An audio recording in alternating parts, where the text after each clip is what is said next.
Hi everyone, Anthony Morganti here. This morning, Adobe released a new version of Lightroom Classic, version 15.5. In today's video, I'm going to go over the new features found in the latest version of Lightroom Classic.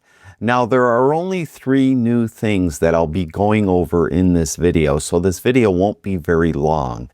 If you could do me a favor, please like and share this video, and most of all, please subscribe to my YouTube channel. That would really help me out a lot, and I'd really appreciate it.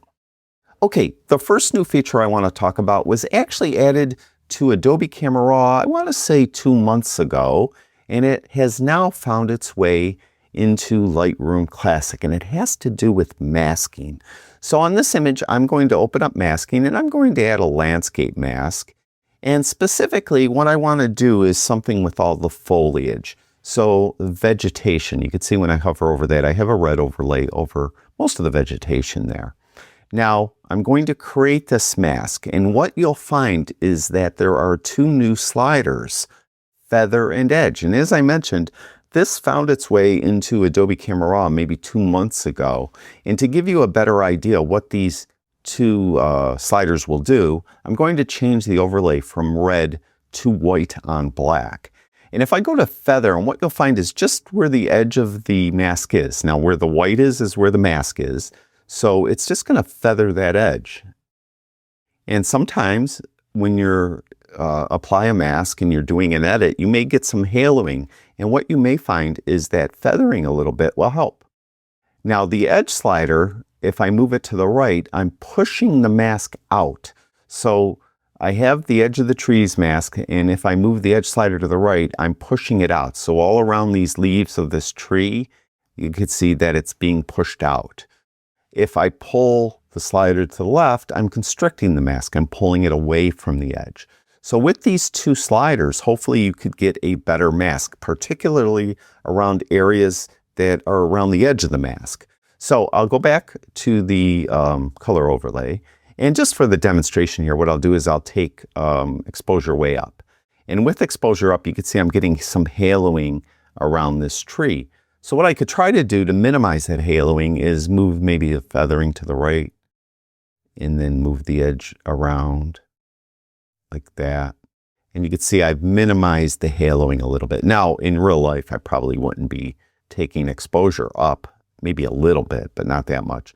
But what I would do is, in real life, I'd probably add some saturation. So that gives you an idea, though, what these 2 sliders could do for you, particularly if you have some haloing around edges of masks. Take a look at these 2 sliders. Now, that's really to me, kind of a major new thing, but the next 2 things are kind of minor new things, and I'm not sure I'll ever use them. The first one has to do with cropping. So if I go to the crop tool, you'll notice, let's say I just want to tighten this up, so I'll pull it down. Where I'm cropping is in the middle here, and we could see that at normal brightness level. But you'll also notice around the edge here, it's darker. The pixels I'm cropping away are darker.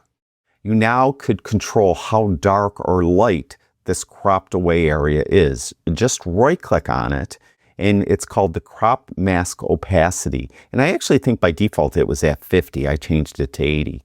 But you'll notice when I went to 50 how it got lighter. If I have it at 20, it's even lighter. You could have it totally off.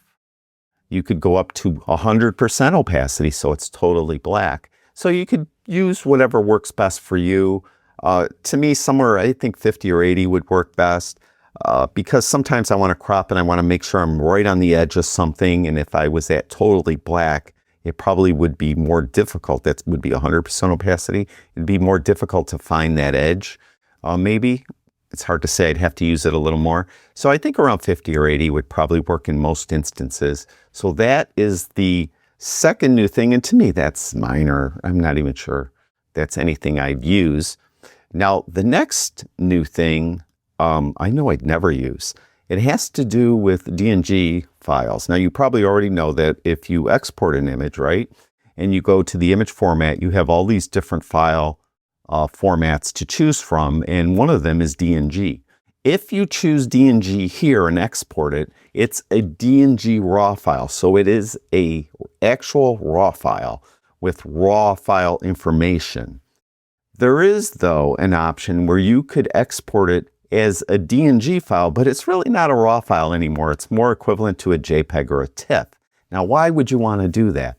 Well, if I export it right now as this normal everyday DNG file like we always could do, and I open that RAW file in a non-Adobe application, meaning not Photoshop, not the other versions of Lightroom, in another non-Adobe application, those applications will not see the edits I did in the Adobe application. So if I edited it in Lightroom, any version of Lightroom or in Photoshop, and I save it as the normal raw DNG, it won't be able, those edits won't be seen in any other application. But if I save it as this other type of DNG, those edits will get kind of baked into that, and then those other applications will see those edits. Now, to do that, you don't do it through the export dialog. You right-click right on the image, and you go down to Render to DNG. When you do that, you're going to Render to DNG, generates our new file with current edits permanently applied, similar to exporting to a JPEG or a TIFF. You have the option to not show that again. Now, I don't know why you would want to do that unless you really want a DNG file for some reason in another application. Personally, if I ever want a specific file that I've edited in an Adobe app to be able to edit it in another app, and I want that other app to see the edits, I would just export it as a TIFF. That's what I would do. But maybe the DNG, give it a try. Maybe it'll work better. But that's the other new thing here.